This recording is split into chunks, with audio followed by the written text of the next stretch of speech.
استديوم.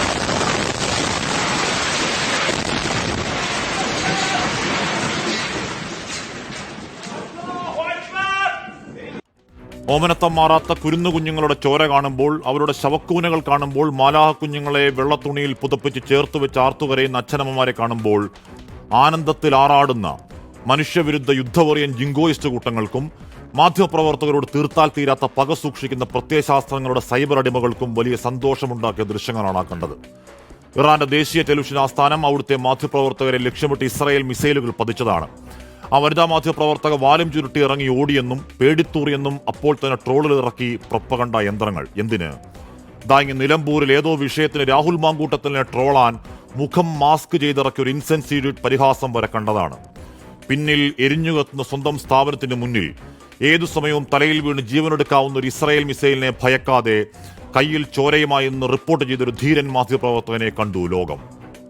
جلوه اقتدار ایران و شکست هیمنه رژیم صهیونیستی رو به تصویر کشیدیم.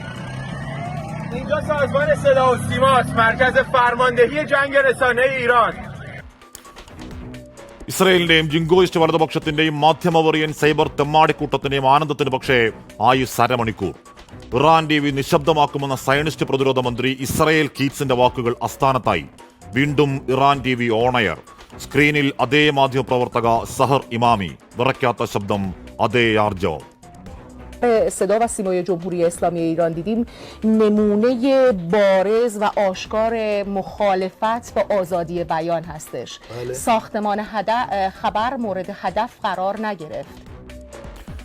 ജോലി ചെയ്ത കുറ്റത്തിന് 3 മാധ്യമപ്രവർത്തകരെ അവിടെ ഇസ്രായേൽ കൊന്നു.